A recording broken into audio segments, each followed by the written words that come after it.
She built a brand on being relatable, real, untouchable, then the mask slipped and what came out wasn't just scandal, it was betrayal, and now the women who once defended her praised her idolized her, leading the charge against her because this isn't just backlash, it's personal, and as new evidence leaks showing what really went down behind the scenes, the truth is louder than the image, and Blake Lively might finally be facing the one thing she never prepared for accountability from. The very people she thought were on her side. It started as a whisper barely loud enough to pierce the curated perfection of her digital life. A subtle shift in comment sections, a strange stillness on fan pages, and then suddenly it wasn't quiet anymore. It was movement, it was momentum, it was women everywhere saying, wait, we believed you, we supported you, we bought into your image, and now we see you for who you really are. And that betrayal hits different. It's not just a PR slip, it's a collapse of trust, because Blake Lively had always styled herself as the girl who got it, the mom who juggled the chaos, the friend who clapped back with class, but under the polish there was something else brewing, and once the layers started peeling, they didn't stop, because the backlash didn't come from tabloids or bitter rivals, it came from women who felt personally played. And that kind of backlash doesn't fade, it builds, and it burns. In this story, this courtroom unraveling, this social media reckoning has become the mirror nobody asked for, but everybody's watching, because what was once seen as charming confidence now looks like calculated performance, and the cracks are spreading fast. The first wave came quietly, a few creators in the lifestyle space whispering in group chats that something wasn't right, that they'd been approached with offers to stay quiet, or better yet, say nothing, while rumors about them mysteriously gained traction, and some of those rumors traced back to anonymous sources that showed suspicious patterns, same phrasing, same tones, same links, always timed to coincide with a big announcement from Blake's camp or a press run to promote her image. And when they looked deeper, they found more threads, a network of burner accounts that didn't look like bots, but acted like handlers, real people paid to comment, subtly shift sentiment, burst shade without evidence, and praise without prompting. And the screenshots started circulating, and the whispers became questions, and questions became anger, because these women weren't just creators, they were mothers, daughters, advocates, and they were done being silent. But what made the entire thing combust into the public eye was one moment. A podcast interview from a mid-tier influencer named Camille Hayes, not a headline grabber, not a drama queen, just someone who'd been around and stayed honest, and she said it plain as day. Blake's team tried to buy my silence. They wanted me to delete my post about the lawsuit, and in exchange they'd feature me in a brand campaign, and I said no, because no image is worth my integrity. And that clip exploded. Millions of views in hours, and what followed was a flood of duet stitches.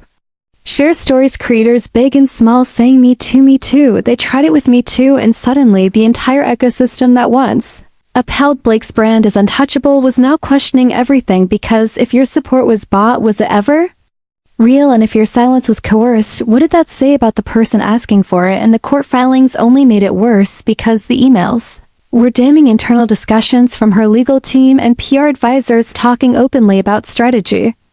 And not legal strategy, but emotional manipulation, lists of creators ranked by threat level, plans to discredit them, soft cancel them, neutralize them with kindness, then freeze them out. And some of the language was chilling, like one line that read, find her soft spot and apply pressure, and another that simply said, drown her with kindness until she stops talking. And these weren't strangers, they were women who had built their platforms on honesty and community, and now they were targets because they'd asked the wrong question or refused to post the right thing. And it all pointed back to one place, to Blake, to her team, to the idea that anyone who didn't serve the narrative needed to be erased quietly without a trace. And it struck a nerve deep and raw, because this wasn't about petty drama or celebrity beef, this was about power used to silence women by a woman. And that betrayal cut deeper than any scandal ever could, because so many had looked to Blake as proof that you could be graceful and strong, but you could have a platform and use it for good. And now those same women were realizing that maybe it was all a front, that maybe the relatability was rehearsed, the charm weaponized, and the support conditional.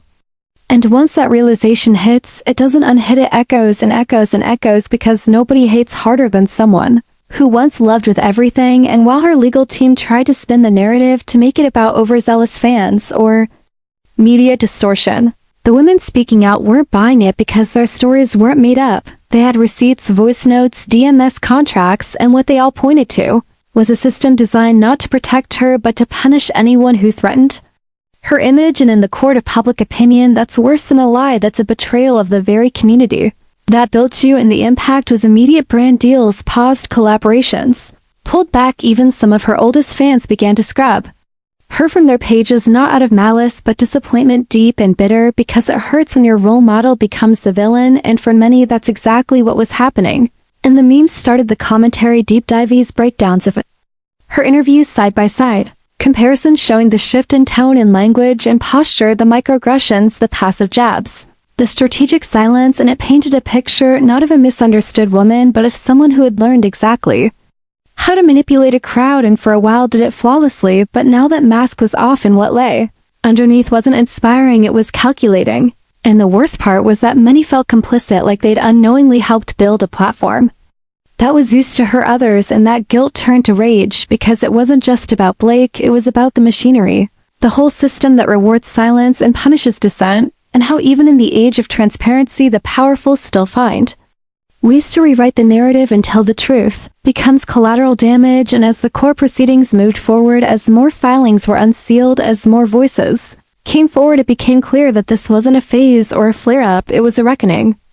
And it was led not by media or institutions, but by women who were done playing nice, who were done being polite, who had nothing left to lose and everything to say, and they were saying it loudly and with receipts. And the irony, the bitter twist, was that the more her team tried to control the narrative, the worse it got, because every attempt to silence only confirmed the accusations. Every legal move, every vague statement, every strategically timed post became more evidence that the image was more important than the impact, and women saw it. And they didn't forget, and they definitely didn't forgive, because when the illusion breaks, when the idol falls, there's no going back. And now the story is no longer about a celebrity in crisis, it's about a community in revolt, and the message is clear: we see you and we're not looking away. The silence after the storm is always the loudest, but this wasn't silence, it was coordination, mobilization, transformation, because what started as whispers had become a full-blown uprising, creators banding together across niches, across platforms,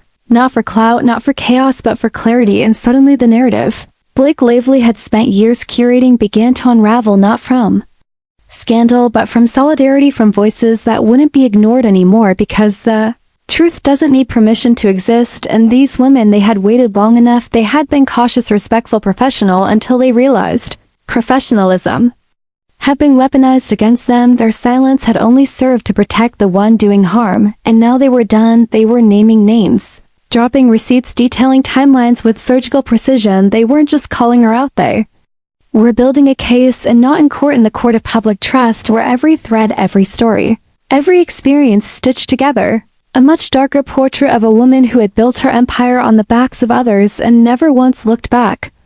The evidence was damning: voice recordings of phone calls where handlers told creators to be more understanding, to avoid saying anything too controversial, even if it was their own story, their own truth; emails where her team suggested delaying content that might distract from a campaign that painted Blake as a champion for female voices. And that was the knife in the heart. She had claimed to uplift the very voices she sought to silence under the table, and it was that duplicity that triggered something primal in the community, the sense of being used, manipulated, gaslit for likes and leverage. And people started leaving her fandom in waves, not quiet exits, but public declarations, once proud supporters explaining why they could no longer stand behind someone who played the feminist until it threatened her image. And then came the lawsuit, not against Blake directly, but against her brand, against the umbrella entity that facilitated these influencer partnerships and allegedly drafted the language that discouraged dissent. And suddenly things became very real, because legal discovery meant internal documents being handed over. And that's when things exploded again, because among those files were mood boards and brand briefs that specifically called for authenticity while simultaneously detailing talking points influencers should avoid. And one category was labeled controversy management, with a subheader that read mitigate creator vulnerability, and below it a list of creators who had previously spoken out about industry abuse, tagged as cautionary or high risk, with notes like likely to go rogue and potential whistleblower. And the creators who saw their names on that list, their reactions were visceral heartbreak, rage, betrayal, and the receipts were now undeniable. And Blake's silence became its own scandal every day. She didn't speak up every day. She let her team issue blanket denials or vague legal statements, added fuel to the fire, because this wasn't a misunderstanding. This was a movement, and her refusal to even acknowledge it felt like arrogance or worse, guilt, and the internet doesn't wait. The creators didn't pause, they kept speaking, building momentum, showing the world that this wasn't just one person's story. This was systemic, and if someone as beloved as Blake could get away with it, what did that mean for everyone else? And it wasn't just influencers anymore. Journalists picked it up, think pieces flooded the internet, podcasts broke it down from legal to cultural to ethical angles, and the tone shifted from cancel culture to accountability, because this wasn't petty drama. This was exposure of a power structure that relied on silence, compliance, and curated complicity, and people began asking harder questions like, why did she align herself with certain media outlets and blacklist others? Why were some creators mysteriously dropped from campaigns after raising concerns? Why did her brand quietly pull a diversity initiative weeks before launching a new product, and who signed off on the documents that tracked creator sentiment in spreadsheets as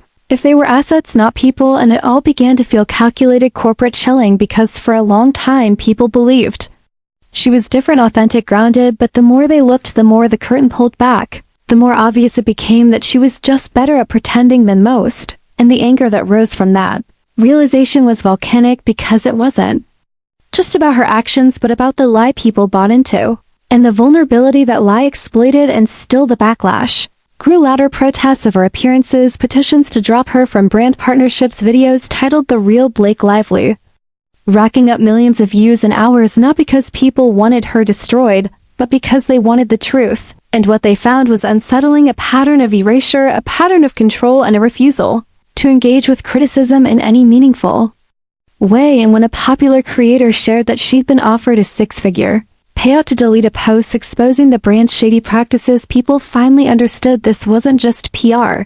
This was a strategy, a playbook, and Blake was at the center of it. Whether directly or through willful ignorance didn't matter anymore, because silence in the face of harm is its own kind of violence, and her silence was deafening, and the algorithms didn't help. They amplified the chaos, pushed every expose, every tearful testimony, every stitched video, dissecting her past interviews, and for the first time ever, the comments weren't filled with hearts and praise. They were filled with disbelief, anger, disappointment, and over again the same phrase kept appearing: I used to love her. And that kind of collective heartbreak is hard to repair, because when people invest in you, they don't just buy your products, they buy your values, your story, your truth. And when that truth is revealed to be a fabrication, a manipulation, the sense of betrayal is profound, and it doesn't fade with a Notes app apology or a strategic rebrand. And as the legal battles intensified, as more creators filed affidavits, as screenshots were authenticated and timelines were constructed, it became clear that this wasn't going away, and more than that, this was going to change things, because the women at the forefront weren't just airing grievances. They were drafting new standards, calling for policy shifts, for transparency, for accountability, for real consequences.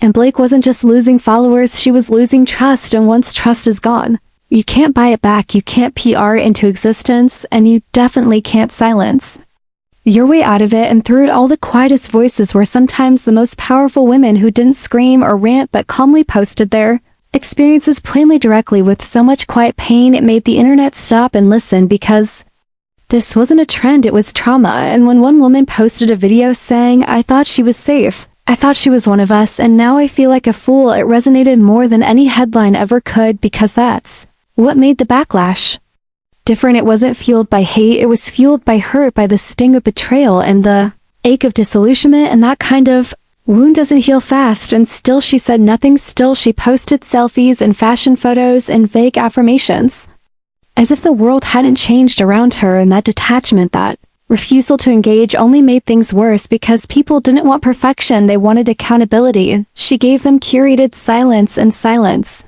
speaks volumes. And so the movement kept growing, not out of vengeance but necessity, because if even one woman with a massive platform could use it to silence others and face no consequence, what hope did the rest have? And that question echoed louder with every passing day, every missed opportunity for Blake to make it right, every creator who said enough and walked away. And in their absence, a new standard was born, built not on brand loyalty but on community courage, and the kind of truth that doesn't need approval to matter. The tipping point came not with a headline, not with a lawsuit, but with a live stream, a quiet, raw, unedited monologue from a creator who'd been silent through every wave of drama, every hashtag, every subpoena. She wasn't an influencer, She was a survivor and her story was one so many had waited for because it wasn't filtered, it wasn't monetized, it was real, and the moment she spoke, everything changed because people weren't just listening anymore, they were believing, and that terrified the machine that had built Blake Lively's image brick by calculated brick. It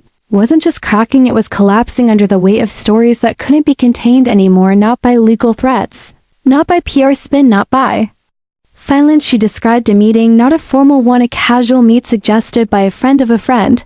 Someone in Blake's circle, someone who had promised mentorship, advice, and an opportunity to connect with a powerful female voice who supported women in the industry. But the vibe shifted quickly. She said there was pressure, subtle but persistent questions about her content, about her tone, about how she could be more collaborative, less confrontational, about how there were brands that were watching and waiting, but only if she understood the importance of discretion, and the words used were elegant, supportive, even, but they landed like chains, and when she didn't comply, when she didn't soften her voice, she found herself frozen.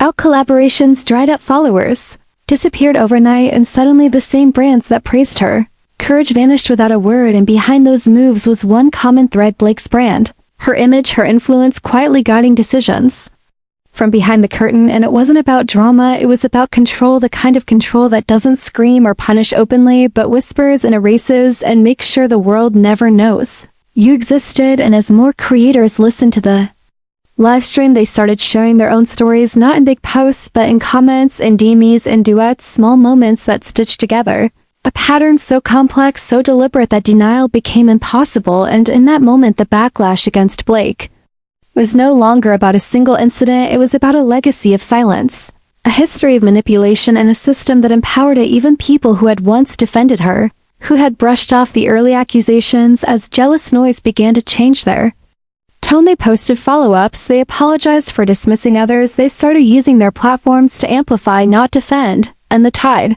didn't just turn, it crashed, because what they saw wasn't just a mistake, it was a method, and that scared them, because if Blake could hide behind good press and charity appearances and clever messaging, what other truths were being buried under brand deals and publicist crafted statements? And then came the documents. Internal communications leaked by a former employee who couldn't stay quiet anymore, emails that referenced creator threat levels, language that sounded more like military intelligence than influencer marketing, phrases like potential disruptor, high volatility, and quote, may not align with messaging needs. And in one thread, a team member wrote about needing to, quote, distance the brand from any creators who exhibit unpredictable advocacy patterns. And when someone asked for clarification, the response was creators who speak without approval or speak too much. And that was the spark that reignited everything, because it confirmed what people had only suspected. This wasn't accidental, this was a blueprint, and Blake was the figurehead. Whether she wrote the emails or not didn't matter anymore, because the system served her, protected her, and silenced others for her. And the impact was immediate. Brands started to pull back quietly, some paused partnerships, others issued vague statements about re-evaluating collaborations, and for the first time Blake's name didn't shine. It burned, and not in admiration but in caution, because the thing about influence is that it cuts both ways, and when you weaponize it, people start looking for the blade, and they found it everywhere. Old interviews where she dismissed Blake Lively's silence once felt graceful, now it feels calculated. She built a brand on elegance, neutrality, and polish, never picking sides, never speaking out, and that worked until it didn't. It started with a smile that didn't land, a red carpet dodge that felt rehearsed, and women noticed, not with anger but with recognition. They'd seen that kind of silence before, the kind that protects power, not people. Quiet testimonies followed. Makeup artists, interns, assistants sharing the same story, soft control, subtle exclusion, the truth whispered, not shouted, and it all added up. Then came the moment, a glance at fashion week, another woman stepping away, no drama, just distance, and the internet saw it, the shift, the fracture, the truth behind the performance. Old clips were rewatched, compliments now felt scripted, and the illusion shattered. A co-star said she's not safe, she's strategic, and that felt truer than any headline. Roles faded, brands stepped back, not because of scandal but because trust was broken. And still, she said nothing. This wasn't a fall from grace, it was clarity. The women who once cheered her on outgrew the illusion, and without rage or revenge, they walked away because they finally saw through her, and that kind of vision never fades.